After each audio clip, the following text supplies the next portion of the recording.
Thank you for participating in Shape Up. Let us show you what the core partner circuit should look like. Up off the ice leapfrogs. Students assume the frog position, which has them bent forward at the hips with knees slightly bent, touching hands to the ground or to the toes.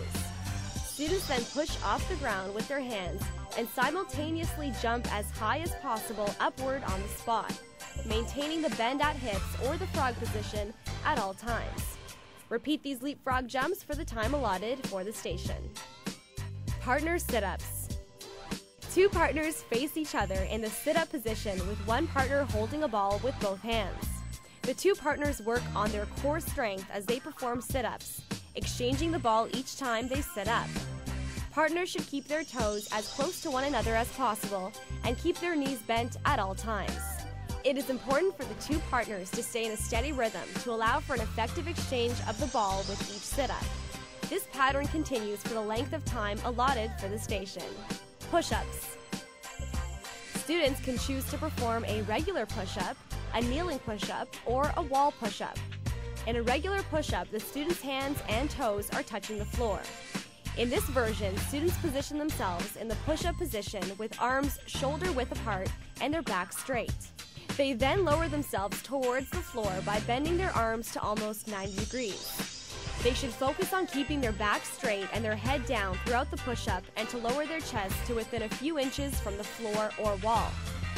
Students can also choose to perform a push-up from a kneeling position where the hands, knees, and toes are touching the floor. The push-up is performed in the same way as the regular push-up, with a focus on keeping the head down and the back straight throughout. Finally, they can choose to perform a wall push-up where they are standing on the floor approximately 1 meter from the wall. Students perform the wall push-up by lowering themselves towards the wall by bending their elbows towards 90 degrees and then pushing back away from the wall by straightening their arms. Hands should be at chest height and the back should remain straight throughout. Partner squats.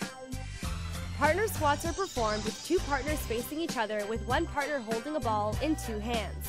The partner with the ball performs a squat while their partner remains in the standing position. As the first partner finishes the squat, he or she hands the ball to their partner, and that partner performs a squat while the first partner rests in the standing position. Students should keep their back straight when squatting and should bend their knees so that their knees do not extend over their toes.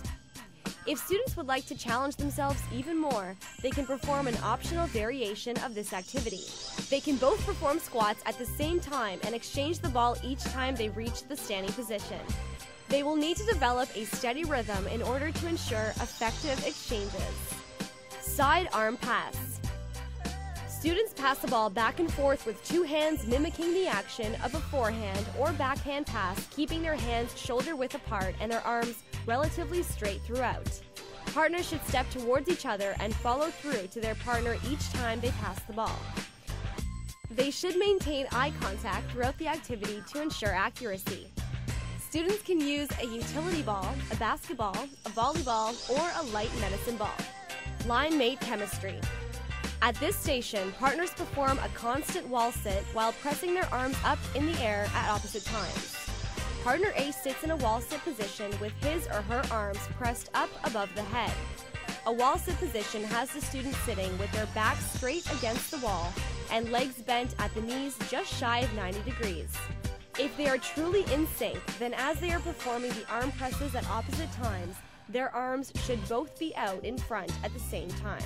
Beanbag toss. Partners stand approximately 3 meters apart. Each partner has a beanbag. On a signal from one of the partners throw the beanbag to one another at the same time. Start with the dominant hand as the throwing hand. Remind students to step towards their partner to keep their eyes on their partner and to follow through to their partner when throwing. Students should also be reminded to watch the beanbag all the way through the air to their hands when catching. Partners are to count the number of successful catches during the designated time for the station.